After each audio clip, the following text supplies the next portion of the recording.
Welcome and Jai Hind aspirants. As you all know कि NEET पर अभी तक कोई फाइनल डिक्लेरेशन नहीं आया है, यानी कि सुप्रीम कोर्ट का भी फाइनल जजमेंट नीट इशू को लेकर नहीं आया है। बट अमिस्ट इसके बहुत सारे जो मिनिस्टर्स हैं या गवर्नमेंट ऑफिशियल्स हैं, अथॉरिटीज हैं, वो अपने व्यू पॉइंट सामने रख रहे हैं कि क्या बेटर रिजल्ट होना चाहिए, क्या बेटर आइडियाज इंप्लीमेंट किए जा सकते हैं इन सारे स्कैम्स को रोकने के लिए। सो एस्पिरेंट्स, अभी जो सबसे बड़ी खबर आ रही है वो ये आ रही है कि नीट 2025 का एग्जामिनेशन ऑनलाइन मोड में कंडक्ट कराया जा सकता है। अब एस्पिरेंट्स, इस बात में कितनी सच्चाई है, क्या इसके पीछे के फैक्ट्स हैं, कैसे ये न्यूज़ बाहर आई, क्या इस न्यूज़ का सोर्स है, उसके सारी चीज़ों के बारे में आज इस वीडियो में बात करने वाले हैं। और आपको एक क्लैरिफिकेशन भी मैं देने वाली हूँ at the end of this video कि नीट 2025 को ऑनलाइन मोड में कराया जाएगा या नहीं, और अगर कराया जाएगा तो कैसे इम्प्लीमेंटेशन होने वाला है। सारी जानकारी आपको एंड तक इस वीडियो में मिलेगी, तो बने रहिए एंड तक और देखिए और अपने फ्रेंड्स को जरूर शेयर करिएगा। सो सबसे पहले तो एस्पिरेंट्स मैं आपको बता दूं कि जब भी हम कोई सोर्स रेफर करते हैं या हम किसी न्यूज़ को सर्च करते हैं ऑनलाइन, तो हमें हमेशा ऑथेंटिक सोर्सेज पर बिलीव करना चाहिए। ऐसे एडिटोरियल्स पर, ऐसे ब्लॉग्स पर बिलीव करना चाहिए जो एक्सपीरियंस्ड ऑथर्स ने लिखे हों, साथ ही में बहुत टाइम से वो एक पॉजिटिव रिस्पॉन्सेस दे रहे हों सोसाइटी में। So aspirants, here is the one man, that is Manash Pratim Gohain. ये वो पर्सन है जो कि टाइम्स ग्रुप के लिए, यानी कि टाइम्स ऑफ इंडिया जो न्यूज़पेपर आता है ना, और साथ ही में एजुकेशन टाइम्स जो एक बहुत अच्छा न्यूज़पेपर है, उसके लिए एडिटोरियल्स लिखते हैं। He is the one who right editorials. ठीक है, ये वो पर्सन है जो एडिटोरियल्स लिखते हैं ऑन एजुकेशन। ठीक है, इनका जो हमेशा से रहता है वो एजुकेशन में रहता है कि एजुकेशन की फील्ड में क्या क्या रिफॉर्म्स हो रहे हैं, क्या चेंजेस होने चाहिए, क्या भी लेटेस्ट की इश्यूज हैं, वो सारी चीज़ें ये सर कवर करते हैं। तो इन्होंने हाल ही में टाइम्स ऑफ इंडिया में एक ब्लॉग दिया जिसके बारे में बताना चाहेंगे कि government likely to go for JEE style online test format for exams. और इनके जो सोर्सेज रहते हैं वो काफ़ी ऑथेंटिक रहते हैं, जो गवर्नमेंट के अंदर तैयारी चल रही है या जो भी गवर्नमेंट स्कीम्स आने वाली होती हैं, ही जस्ट गिवन इनसाइट। सो अभी जो इनके व्लॉग्स आए हैं उस पर तो यही लग रहा है कि काफ़ी चेंजेस एजुकेशन सिस्टम में इस बार होने वाले हैं। And our honourable education minister mister Pradhan is also undergoing some implementation of such schemes. तो हो सकता है कि हमें बहुत जल्दी कुछ रिजल्ट्स मिल जाए। Exploring collaborations with the global bodies to enhance the exam system, transitioning towards a more efficient computer based examination. अब जो इन्होंने बात बोली है कि कंप्यूटर बेस्ड फॉर्मेट पर हमें स्विच करना पड़ेगा, और the potential improvements aim to create a less stressful, ठीक है, less stress, more flexible exams environment for students similar to the successful implementation in JEE mains. जैसे कि आप जानते हो कि जो जेईई मेंस के पेपर होते हैं वो अब ऑनलाइन मोड में होते हैं, राइट। सो उतना ही फ्लेक्सिबल इस सिस्टम को बनाया जा रहा है। और कैसे फ्लेक्सिबल बनाया जा रहा है? कंप्यूटर बेस्ड एग्जामिनेशन को ज़्यादा से ज़्यादा प्रमोशन मिल रही है। मेरा बेसिकली कहने का मतलब ये कि ऑफलाइन से ऑनलाइन पर स्विच किया जा रहा है। Computer based test more secure than the pen paper mode exams, experts की ये गाइडेंस है।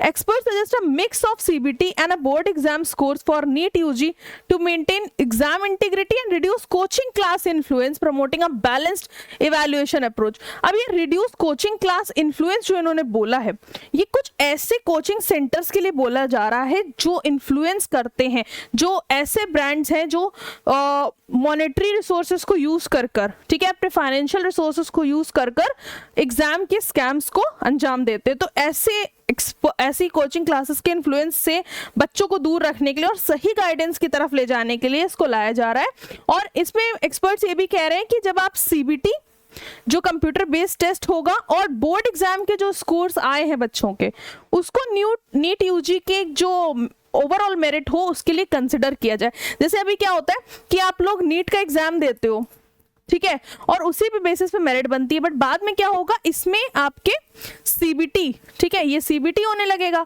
तो सीबीटी के और आपके बोर्ड एग्जाम के जो रिजल्ट्स होंगे उनको ऐड ऑन किया जाएगा और तब आपकी मेरिट लिस्ट प्रिपेयर की जाएगी, जिससे कि जो स्कैम्स हैं, जो इश्यूज हैं, उसको रिजॉल्व किया जा सके। नेक्स्ट, जो हमारे ऑनरेबल एजुकेशन मिनिस्टर हैं मिस्टर धर्मेंद्र प्रधान, उन्होंने भी एक स्टेटमेंट दिया कि India needs flexible less stressful exam system, जिसमें उन्होंने बताया,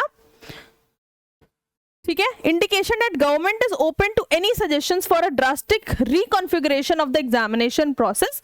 एंड उन्होंने ये स्टेटमेंट दिया कि India needs a flexible and less stressful exam system like the scholastic aptitude test SAT, the admission test for colleges in the US. ठीक है, तो बेसिकली अब ये क्या है, अब ये सैट क्या है, अब एक खत्म हुआ, दूसरा आ गया वर्ड स्कॉलिस्टिक एप्टीट्यूड टेस्ट, यानी कि ये एक ऐसा एंट्रेंस एग्जाम है जो कि यूएस और अदर कंट्रीज में फॉलो किया जा रहा है for giving the admissions to the universities and various important colleges. So ये एक ऐसा एग्जाम होता है जिसको बहुत फ्लेक्सिबल बनाया गया है for the convenience of the students and also the government. तो अब ये क्या है उसको मैं थोड़ा सा आपको एक्सप्लेन करती हूँ। ठीक है, तो जब हम बात करते हैं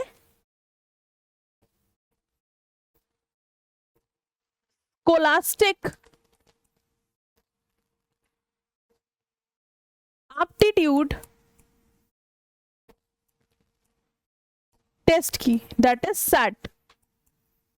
ठीक है, तो ये क्या है बेसिकली, इसको मैं पहले बता दूं। पहले जैसे मैंने आपको बताया कि यूएस और अदर कंट्रीज में ये एक टाइप का एंट्रेंस एग्जाम है। ठीक है, तो ये क्या है, एक टाइप का एंट्रेंस टेस्ट होता है।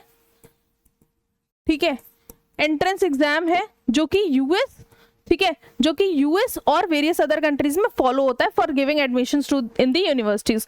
अब इसके जो मेन फीचर्स पे आते हैं ना, क्यों ऐसा इंप्लीमेंट करने की बात हो रही है, क्योंकि इसमें क्या होता है बेसिकली, इसके जो इंपॉर्टेंट फीचर्स की अगर मैं बात करूं तो सबसे पहले तो ये बहुत फ्लेक्सिबल क्यों है, क्योंकि ये मल्टीपल टाइम्स होता है। ठीक है, ये मल्टीपल टाइम्स ईयर होता है, मतलब सिर्फ एक बार नहीं होता साल में, जिसकी वजह से बच्चे जो है दोबारा से एग्जाम दे सकते हैं। और ये सारे इश्यूज जो होते हैं कि साल में एक बार एग्जाम होना है, तो उसके लिए काफी ऐसे स्कैमर्स होते हैं जो बच्चों को कहीं ना कहीं परेशान करते हैं और एस्पिरेंट्स इसमें फंस जाते हैं उनके ट्रैप में। तो मल्टीपल टाइम्स होता है, और सबसे बड़ी बात है जैसे कि मल्टीपल सेशंस में होता है। ठीक है, अभी आप नीट का एग्जाम देखते हो तो उसका एक ही टाइम स्लॉट है, वो है 2:30 से 5:20। ठीक है, तो वो सेम वही स्लॉट है ना, दोपहर का ही वही स्लॉट है सेकेंड हाफ का। तो अभी इसमें क्या हो जाएगा कि मल्टीपल टाइम्स ईयर हो जाएगा और मल्टीपल सेशंस आ जाने वाले हैं।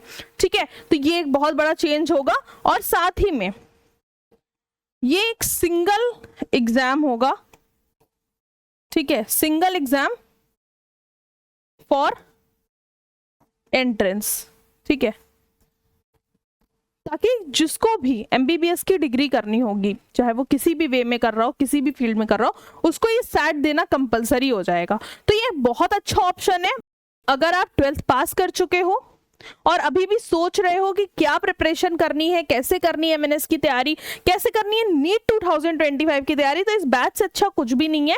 यहाँ पर आपको एमएनएस प्लस नीट दोनों की तैयारी होगी, यानी कि आपको एमएनएस का एक्सपोजर ही मिलेगा और नीट 2025 का पूरा सिलेबस का कवरेज मिलेगा। और ये बैच ऑनलाइन और ऑफलाइन दोनों ही मोड्स में अवेलेबल है। नंबर आपकी स्क्रीन पर विजिबल है, जरूर कॉल करिएगा, बैच की जानकारी लीजिएगा, सब सेटिस्फाई हो जाएं आप तभी एनरोलमेंट कराइएगा। आप अगर ऑनलाइन भी तैयारी करना चाहते हैं तो सेंचुरियन डिजिटल ऐप हमारा ऑफिशियल ऐप है, जिसके थ्रू आप कन्वीनियंटली तैयारी कर पाओगे। क्योंकि अगर आप लो कनेक्टिविटी एरियाज में भी हो, जहां पर इंटरनेट इतना प्रॉपर वर्क नहीं करता या आपकी कनेक्टिविटी थोड़ी सी भी स्लो है, तो फिर कोई दिक्कत नहीं है, बिकॉज वो ऐप बहुत अच्छे से वर्क करने वाला है। ठीक है, तो ये बैच ऑलरेडी शुरू हो चुके हैं, जल्दी से एनरोलमेंट ले लो। और अब मैं कुछ इंपॉर्टेंट बात पर आ जाती हूँ, क्योंकि हमारा टॉपिक आज का वीडियो का यही था कि नीट 2025 ऑनलाइन मोड में शिफ्ट होगा या नहीं। तो पहली बात बहुत इंपॉर्टेंटली आप सभी ध्यान से सुन लीजिए कि नीट 2025 के ऑनलाइन मोड में शिफ्ट होने के लिए बहुत सारी हाई पॉसिबिलिटीज हैं, क्योंकि रीजंस मैं आपको बता चुकी हूँ। दूसरी सबसे बड़ी बात यह है कि जब हम किसी भी एग्जाम को ऑफलाइन से ऑनलाइन मोड में शिफ्ट करते हैं तो बहुत सारे चेंजेस उसमें करने पड़ते हैं। टेस्ट पैटर्न्स में भी होंगे चेंज, टाइमिंग्स में भी चेंज होंगे, the level of questions which have been asked in the offline and versus online वो भी डिफरेंट होने वाले हैं। तो इन सारी चीज़ों को देखना और उसके बाद ऐसे सेंटर्स अरेंज करना, क्योंकि 25 lakh of aspirants are there in the NEET according to this year. So हो सकता है मीनवाइल आगे फ्यूचर में बढ़ सकते हैं कैंडिडेट्स अगले साल के लिए। तो गवर्नमेंट को उतनी प्लानिंग करनी पड़ेगी, वो सारी तैयारियां करनी पड़ेंगी, बिकॉज यू नो जब आप सेंटर्स पर जाते हो तो हर एक व्यक्ति को एक सिस्टम अलॉट किया जाता है, तो वो पूरा नेटवर्क का मेंटेनेंस, ऐसे सेंटर्स का मेंटेनेंस, साथ ही साथ ये ध्यान रखना कि ऐसी जो नेटवर्क्स है उनको हैक ना किया जा सके, बिकॉज आजकल आप देख रहे हो कि टेक्नोलॉजी बहुत आगे, ऑनलाइन भी एग्जाम्स हैक हो रहे हैं। तो मुझे लगता है कि गवर्नमेंट अगर कोई स्टेप लेगी तो वो बहुत बेनिफिट देगा हमारे सभी यंग एस्पिरेंट्स को, और इस तरह के स्कैम्स फ्यूचर में ना हो, इसके लिए गवर्नमेंट जी जान से अभी कोशिश कर रही है कि कितनी बेहतर से बेहतर रिफॉर्म्स हम लेकर आ सकते हैं इस एग्जामिनेशन प्रोसेस में। तो बस आपको ट्रस्ट रखना है, गवर्नमेंट पर थोड़ा भरोसा रखना है, गवर्नमेंट ऑफिशियल्स पर। हमारे एजुकेशन मिनिस्टर ने जब खुद बोल दिया है तो अब आपको थोड़ा सा ट्रस्ट रखना है, और ऑनरेबल सुप्रीम कोर्ट आप सभी के साथ है, तो आप सबको अभी परेशान ना होते हुए जजमेंट का इंतजार करना है। और अगर ऑनलाइन मोड में भी शिफ्ट होता है तो भी हमें हिम्मत नहीं हारनी, हमें तो पढ़ना है, सिलेबस फिर से पढ़ेंगे, तैयारी करेंगे और अपनी एक सीट के लिए फाइट फिर से करेंगे। Friends, we come to the end of this video. जरूर मुझे कमेंट में बताइएगा कि क्या आपको लगता है कि नीट 2025 को ऑनलाइन मोड में कंडक्ट कराना चाहिए या नहीं। जरूर कमेंट करिएगा और अपने सजेशंस मुझे जरूर बताइएगा, और शेयर करिएगा इस वीडियो को अपने फ्रेंड्स के साथ, ताकि उनको कोई भी फेक इन्फॉर्मेशन ना मिले, ऑथेंटिक इन्फॉर्मेशन मिल सके। जय हिंद।